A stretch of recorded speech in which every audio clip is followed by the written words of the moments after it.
The second very big challenge which happened in these 10 years, which we all know, has been COVID. We have dealt with COVID.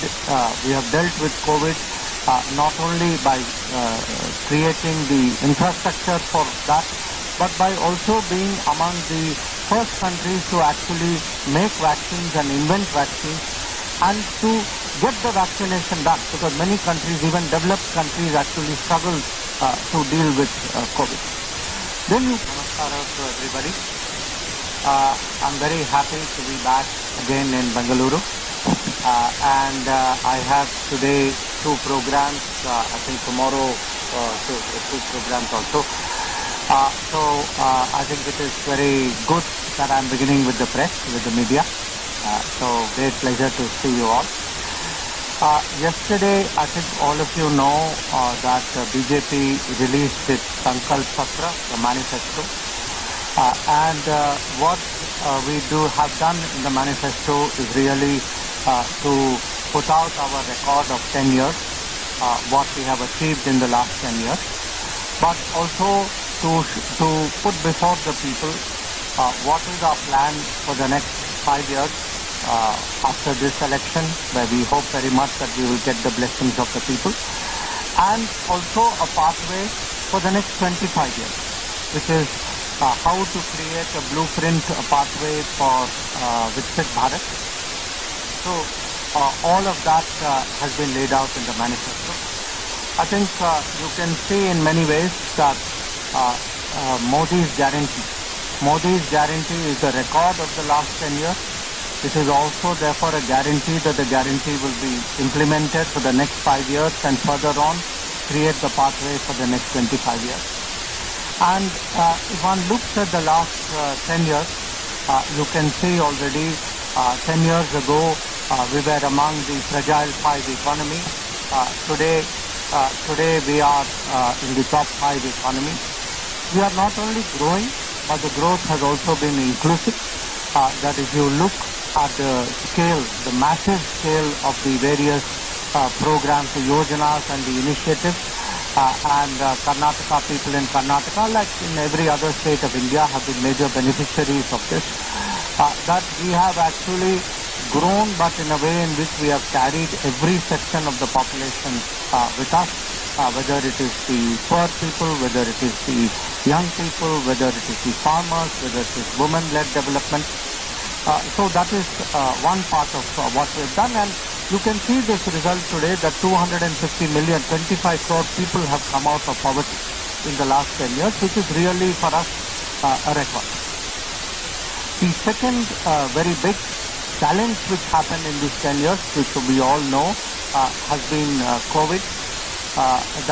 We have dealt with COVID. We have dealt with COVID not only by creating the infrastructure for that, but by also being among the first countries to actually make vaccines and invent vaccines and to get the vaccination done, because many countries, even developed countries, actually struggle to deal with COVID.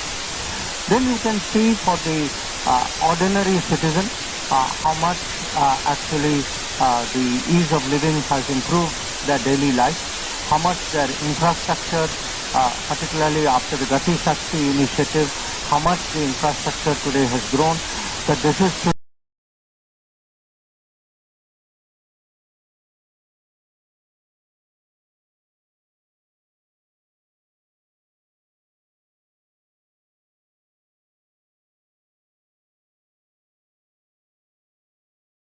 also being among the first countries to actually make vaccines and invent vaccines and to get the vaccination done, because many countries, even developed countries, actually struggled to deal with COVID.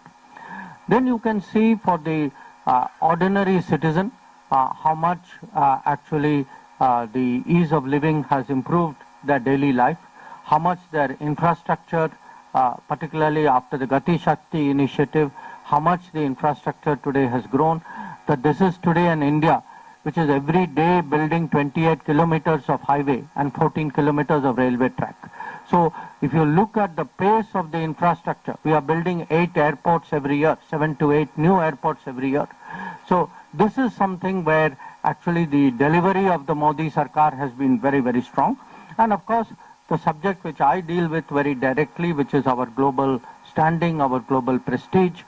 You can see, how we chaired the G20, how we actually helped to do vaccine Maitri with 100 countries, how we have actually looked after Indians, secured Indians who are living abroad through various operations. Many of them are people from Karnataka state also. Operation Ganga, Operation Kaveri, Operation Ajay have been in recent times.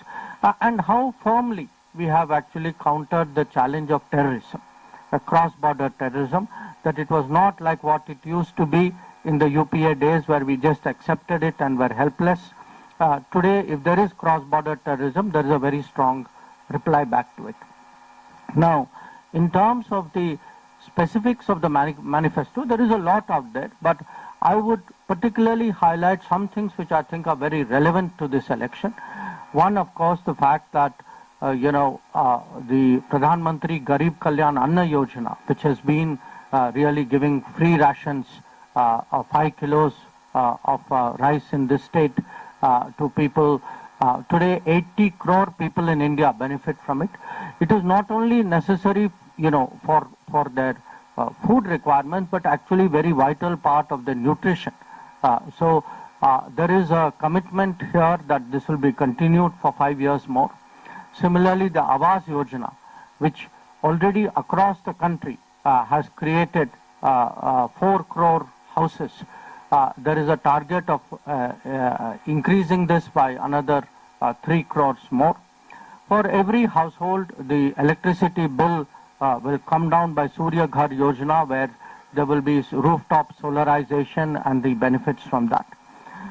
In terms of health, because that is something particularly after COVID which is so important for people, all citizens above 70 will be eligible for free access to Ayushman Bharat, Jan Arogya Yojana, and also this very successful scheme of Jan Aushadhi Kendra, which I know in Bengaluru has really taken off quite well. We are committed to expanding it. In terms of support for employment, one, of course, with the Mudra loan amount, which is 10 lakhs, we will increase it to 20 lakhs. We will expand funding for startups. I think that is something which is very relevant in Bengaluru. But most important, there is a commitment to increase manufacturing.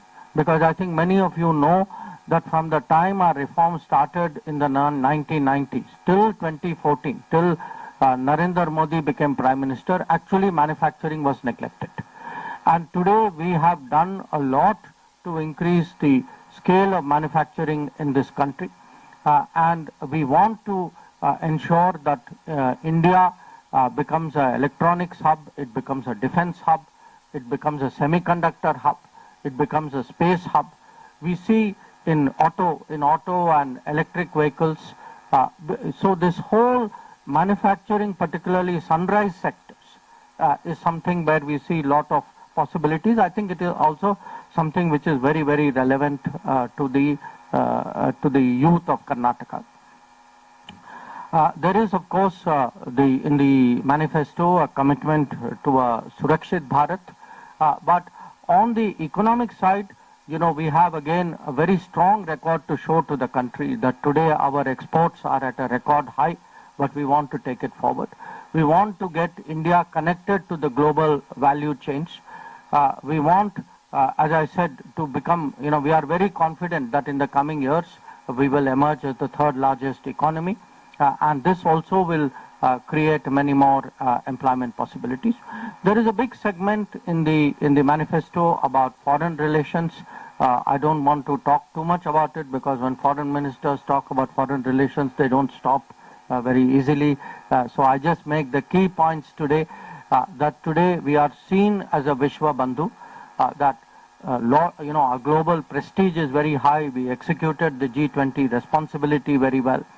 On most major issues of the day, it is something, where what we say, the positions we take, all these really make an impact on the world. And we want today to emerge as a civilizational power. I had mentioned the segment on Surakshit Bharat, which is the defense, the security of India. Here, whether it is countering terrorism or whether it is today safeguarding the border, we are today taking strong positions. The posture of the Modi government has been very, very clear, I think, from 2014 onwards. And we have today new challenges which are coming up in terms of cyber, maritime, etc. Now, I just want to, from there, switch gears briefly, speak a little bit about Karnataka itself. I think for us, I spoke about infrastructure. I know today the foundation which has been laid for the suburban railway with a commitment of 16,000 crores will have an enormous impact on Bengaluru as it is completed. I also recognize today the second terminal at the Kempagoda International Airport and the second runway there. In the last few years, 2 Vande Bharat trains have been started in Bengaluru. I think in Karnataka, I think one from Bengaluru to Belgavi, I think one from Chennai to Mysuru. On the highway side, on electronics, again, because this is very much a city of IT, it is a city of electronics. I think the boost that we are going to give to semiconductors and the additional electronic clusters that we are going to build across the country, including more in Karnataka, I think that is something which is very important. I also know from my own past personal association, this has been very much a pioneering city for manufacturing innovation in India. That this is a city which boasts of HAL, which boasts of BHEL, which boasts of BEL, which boasts of BEML, so which boasts of ITI. So I know this city. I have lived in this city. I have an association with this city. And today, one of the points we would make, when we speak about Make in India, that HAL share price, I think today, the same HAL 5 years ago, which people said you are in danger. Today, HAL's work order is full. Its share price is at, I think, 3,600 and something today. So what I want to say is 2 things at the end of it all, which is that one, in terms of our own national progress, I think it's very important that we have a government with a strong majority, which will continue to carry out reforms, which will take bold measures, which will be able to think big, which will be able to meet the aspirations of the poorest persons through the yojanas, but also the aspirations of the youth, so that we are not left behind, so that the industries which are rest of the world, because we are today moving into an age of IT and AI and chips and electric vehicles and solar. So for this age, there is a lot of new opportunities there. We believe that a forward-looking government which will look not only 5 years but has a pathway beyond, this government should have its hand strengthened. Prime Minister Modi must have his hand strengthened by more members of parliament from different parts of India. And secondly, when I look at the international situation as a foreign minister, today we have one conflict in Ukraine, one conflict in Israel, Gaza. We are looking at tension in the Red Sea area, in the Arabian Sea area. We are having challenges in the Indo-Pacific, lot of challenges on boundaries of different countries in Asia. So it's going to be a very difficult, I would say, years ahead. For such a period, we need an experienced leader. We need somebody who has global understanding, who has global respect, and that is Prime Minister Modi.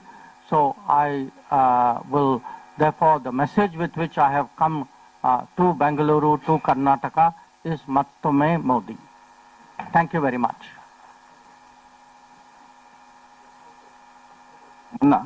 ನಿಮ್ಮ ಪ್ರಶ್ನೆ ಕೇಳಬೇಕಾದಾಗ ನಿಮ್ಮ ಪ್ರಶ್ನೆ ಮತ್ತು ನಿಮ್ಮ ಸಂಸ್ಥೆಯ ಹೆಸರು. I request you to kindly ask the question along with your name of the organization.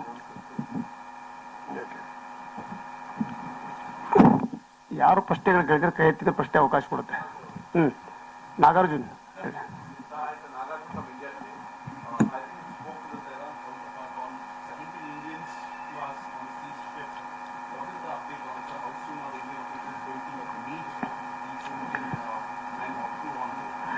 You know, you are aware that when we speak about Modi ki guarantee is inside the country, Modi ki guarantee is outside the country.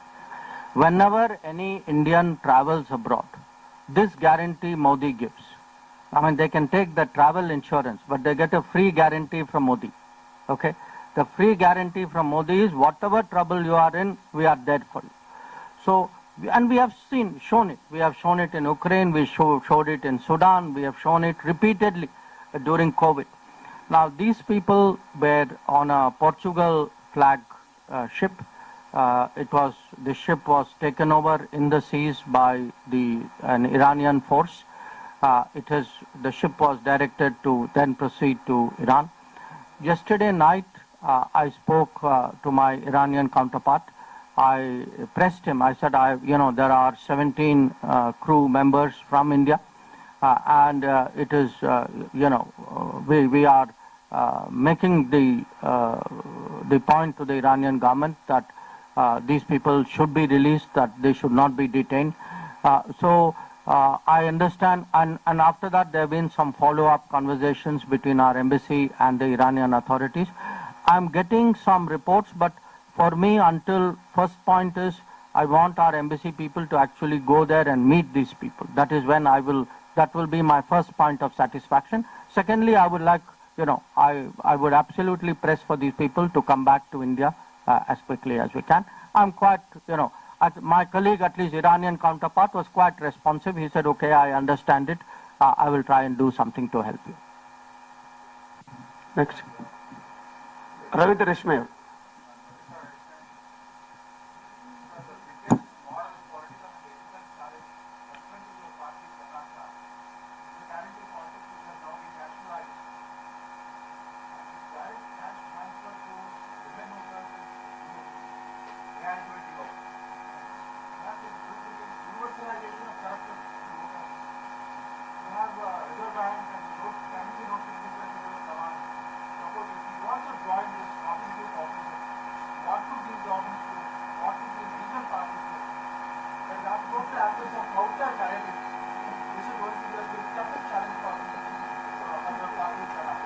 Well, first of all, what our programs in many ways are national. Of course, many programs have a state version of it.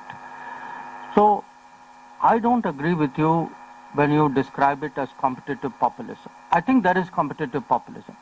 Competitive populism is when you make promises which you know you cannot deliver, and then you cannot deliver, and that is exactly what we are seeing in Karnataka. We are seeing competitive populism at the state government level. But do not confuse this with what the programs have been done by the central government. Because I'll give you an answer. Look, I was a member of the cabinet. I was part of a group of ministers who dealt with COVID. When we dealt with COVID, one of the big issues we looked at was 100 years ago when Spanish flu came, more people in India died of starvation than they died of the flu. So when we looked at COVID, we saw many people going back to their homes. We cannot let them be without food. Now, if I am giving 5 kilograms of free rice or wheat or whatever it is, and dal, and from time to time other things, this is not populism. This is a basic obligation of a government to its people. Similarly, look at housing. There are many people who cannot today afford to have their houses. We have, in the last 10 years, built 4 crore houses for 20 crore people. Now, for these people, they would have never been able to achieve those, a roof over their heads. Today, as part of Jal Jeevan Mission, we have connected in Jal Jeevan Mission 14 crore people, 140 million people to Jal Jeevan, to piped water. Piped water cannot be populism. Piped water is the right of a citizen. So, please let me finish. I think there is a difference between what are the considered rights which a government evaluates very carefully on the basis of its financial resources. Where the central government is concerned, the central government has been very careful. You notice today our fiscal deficit numbers, you look at our inflation. So I don't think anybody can accuse central government of being populist. I think what you are seeing is irresponsible promises made at a state level by some state governments. Please do not compare the two. We are a different party. The party here ruling today is a very different party. Okay. Next. Okay, thank you, I'm sir. not Thank you, gonna sir. debate. Thank you, sir. Thank you. One, Ibrahim from Times Now.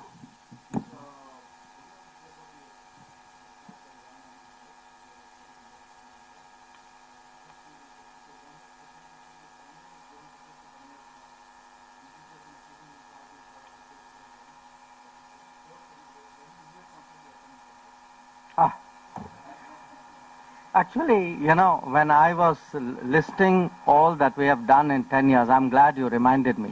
Because I think particularly as a foreign minister, I think that is one of the important achievements that we have. Certainly when I come to Bengaluru, it's an achievement I should tout here.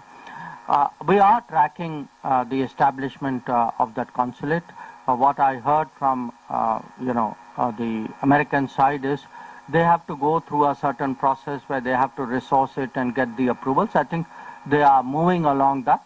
I am there to constantly remind them that this consulate should be done quickly, because I tell them whenever you do the consulate, I would like to come here on behalf of Prime Minister Modi, because this was a request which Prime Minister Modi had got done when he went on a state visit to America in June last year. On your second question, about an individual who may be a candidate. Look, it's not for me to talk about individual candidates. I think every candidate has a record. I think at a time of election, people look at the record. And by the way, every party has a record.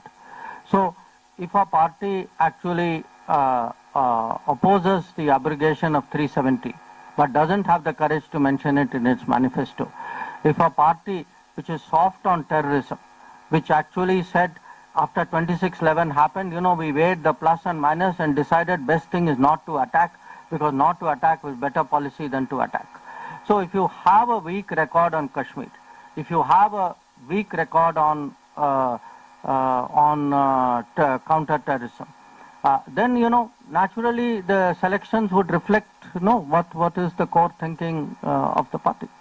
So I will leave it at that. On the Iran-Israel issue, look, we have been telling both of them, saying, please do not allow this to escalate.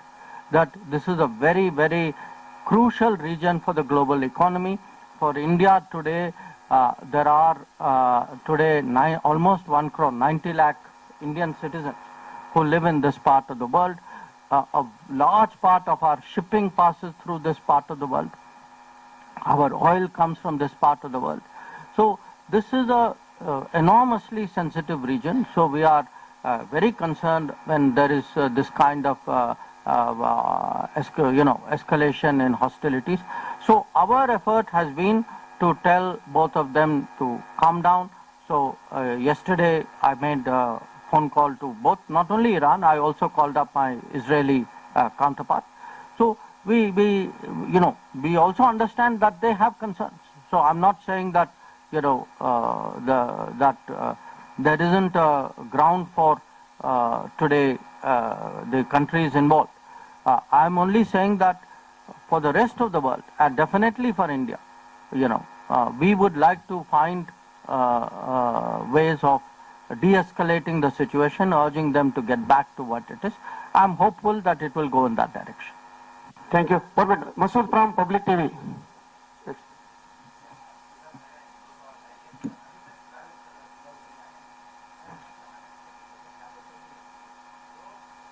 Sorry, क्या नहीं आया?